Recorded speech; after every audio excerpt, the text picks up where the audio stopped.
गजा में इजराइल मुकम्मल कंट्रोल के लिए अब पेशकदमी और तेज कर दी है और अपने हमलों में इजराइल ने शिद्दत लाई है। लेकिन दूसरी तरफ अगर देखा जाए तो गजा में जब से जमीनी जंग छिड़ी है, जब से इजराइल ने अपने सैनिकों को जमीन पर उतारा है, उसके बाद से इजराइल की परेशानियां बढ़ गई हैं। आईडीएफ के जवानों की हलाकतें बढ़ गई हैं और गजा के अंदर इजराइल के जवान मारे जा रहे हैं क्योंकि इन पर हमास और हमास के जो मुजाहिदीन हैं वो लगातार हमले कर रहे हैं। जी हां, आपको बताते चलें कि गजा में इजरायली फौज की नई कार्रवाई हुई है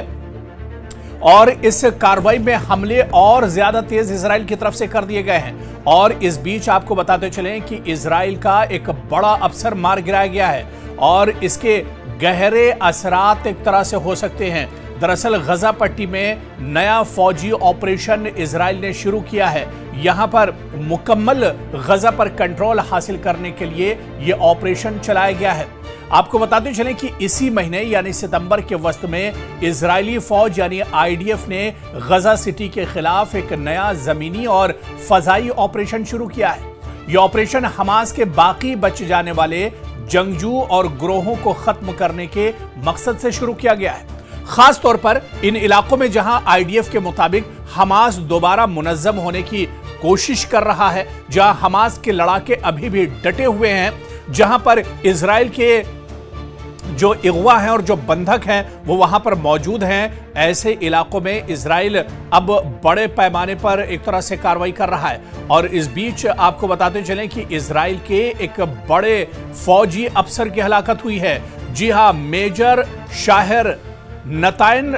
बोज उगलू की मौत हुई है, जो मेजर कर्नल बताया जाता है इजराइल की फौज का। और इस ऑपरेशन के दौरान आपको बताते चलें कि 22 सितंबर को एक अहम हमला हुआ है और यह हमला हमास की तरफ से किया गया है। दरअसल जब से जमीनी लड़ाई शुरू हुई है, गौरिला जंग जब से शुरू हुई है, हमास ने इजराइल के पसीने छुड़ा दिए हैं। मेजर शाहिर नतानेल 27 साल इजरायली फौजी अफसर है और 7वें आर्म्ड ब्रिगेड की 77वीं बटालियन की कंपनी कमांडर भी है, जिसे गजा सिटी में एक झड़प के दौरान शदीद जख्मी किया गया था। और उसके बाद जब इसे इलाज के लिए अस्पताल में लाया गया तो डॉक्टरों ने इसे मुर्दा करार दे दिया, यानी इसकी मौत हो गई, इसकी हलाकत हो गई। और दूसरी तरफ आप देखिए कि इब्तिदाई तफ्तीश के मुताबिक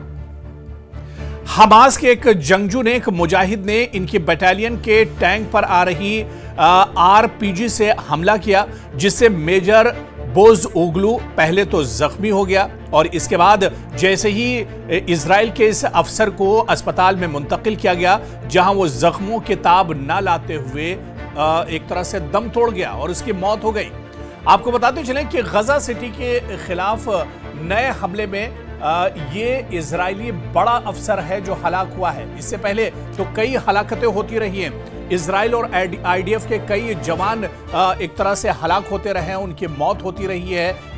गजा के अंदर, जिस पर हमास ने हमला किया है। 2 दिन पहले ही हमास ने एक बड़ा हमला किया था जिसमें कई इजराइल के फौजी हलाक और जख्मी हुए थे। लेकिन ये बड़ा अफसर है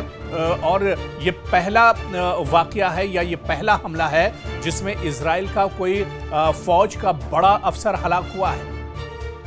और इस हलाकत से आपको बता दें कि इजराइल को, बेन्यामिन नेतन्याहू को और आईडीएफ को बड़ी चोट पहुंची है, बड़ा झटका एक तरह से पहुंचा है, क्योंकि लगातार इजराइल जिस तरह से जमीन पर पेशकदमी कर रहा है, जिस तरह से लगातार इजराइल ने हमले तेज कर दिए हैं, अब ऐसे में इसका खमियाजा कहीं ना कहीं इजराइल को भी भुगतना पड़ रहा है। अब इजराइल ने अपने फौजियों को जमीन पर उतारा है और जमीन पर गौरिला लड़ाई करना, वो भी हमास के मुजाहिदीन के सामने, क्योंकि जो गजा पट्टी का और पूरे गजा का जो महल वक़ू है वो दरअसल बहुत एक तरह से गुंजान है, बहुत मुश्किल है और गजा में ज़मीन के ऊपर उतर कर लड़ना बहुत ज़्यादा मुश्किल है। और यही दुश्वारी दरअसल इजराइल के फौजियों के सामने भी आ रही है। आपको बताते चलें कि इजराइल के फौजी लगातार पेशकदमी कर रहे हैं, लगातार पेट्रोलिंग कर रहे हैं, लगातार पूरे इलाके में अब इनका सर्च ऑपरेशन चल रहा है। दरअसल इजराइल उन इलाकों की तलाश में है जहां पर हमास ने इजराइल के बंधकों को एक तरह से रखा है। हालांकि हमास ने 2-3 दिन पहले ही एक फोटो जारी किया था और इस फोटो में 48 इजरायली बंधकों के फोटो जारी किए गए थे इस तस्वीर के अंदर, और एक पैगाम भी हमास की तरफ से दिया गया था कि ये आखिरी अलविदाई फोटो है और इन बंधकों को, जो इजराइल के बंधक हमास के पास हैं, इन बंधकों को गजा सिटी के अलग अलग हिस्सों में दरअसल छुपा कर रखा गया है और अगर इन बंधकों की मौत होती है, ये किसी हमले में मारे जाते हैं, तो इसके लिए सीधे सीधे आईडीएफ और इजराइल जिम्मेदार होगा। इसके लिए नेतन्याहू की जो जिद है वो जिम्मेदार होगी, नेतन्याहू की सरकार एक तरह से जिम्मेदार होगी। दरअसल हमास ने चेता दिया है कि अगर इन बंधकों की जान को खतरा होता है, अगर इन बंधकों की जान जाती है, तो उसके लिए इजराइल एक तरह से जिम्मेदार होगा, क्योंकि इजराइल से बार बार इजराइल के अंदर के जो लोग हैं, जो एहतजाजी हैं, वो भी यही अपील कर रहे हैं कि जंग बंद होनी चाहिए, क्योंकि जंग अगर ये बढ़ेगी, अगर गजा पर हमले और तेज होंगे, तो जो इजराइल के बंधक हैं, अभी भी जिनकी तादाद 40 से ज्यादा बताई जाती है, हालांकि ये नहीं पता है कि इनमें कितने जिंदा हैं कितने मुर्दा हैं, लेकिन जो जिंदा बंधक हैं उनकी जान पर एक तरह से खतरा बना हुआ है और हमले अगर ये तेज होंगे तो फिर ये बच नहीं पाएंगे। और इसी वजह से लगातार जब से जमीनी पेशकदमी शुरू हुई है, ऐसे में इजराइल उन इलाकों की खोज में लगा हुआ है। इजरायली फौज उन इलाकों का पता लगाने के लिए सरगर्म है जहां पर ये इजराइल के हमास दरअसल इजराइल के जो बंधक हैं वो हमास के पास रखे गए हैं, लेकिन इसका सुराग आज तक इजराइल नहीं लगा पाया। देखिए, ये बहुत इंपॉर्टेंट हो जाता है क्योंकि इजराइल को दुनिया की बहुत बड़ी फौजी ताकत माना जाता है। लेटेस्ट हथियार इजराइल के पास हैं। ड्रोन से एक दूसरे मुल्क में बैठे हुए शख्स पर हमला इजराइल कर सकता है और अब इजराइल से ही वो कतर पर हमला कर सकता है, ईरान पर हमला कर सकता है। लेकिन हमास की टेक्नोलॉजी के सामने, हमास की रणनीति के सामने इजराइल बौना नजर आ रहा है, क्योंकि पिछले 2 साल में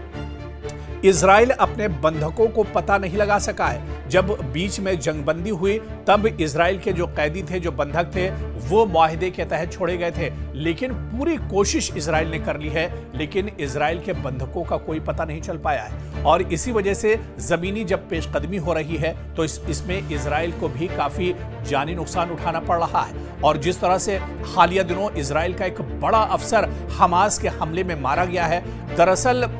यह हमला हमास ने उस वक्त किया जब एक पेट्रोलिंग की जा रही थी और इजराइल के और आईडीएफ के कुछ जवान पेट्रोलिंग पर निकले हुए थे, इलाके में सर्च ऑपरेशन चलाया जा रहा था। उसी वक्त अल-क़साम ब्रिगेड और हमास के कुछ जो मुजाहिदीन हैं वो घात लगाकर बैठे हुए थे और गौरीला लड़ाई में दरअसल हमास बहुत मजबूत माना जाता है और जैसे ही ये लोग उस इलाके से गुजरते हैं, इन पर बड़ा हमला कर दिया जाता है और इस हमले में कई इजरायली और आईडीएफ के जो जवान हैं, जो फौजी हैं, वो जख्मी हुए हैं। लेकिन सबसे बड़ा नुकसान इजराइल को यह हुआ है कि इजराइल का एक बड़ा अफसर इस हमले में मार गिराया गया है और यह बिन्यामिन नेतन्याहू के लिए बहुत बड़ा एक तरह से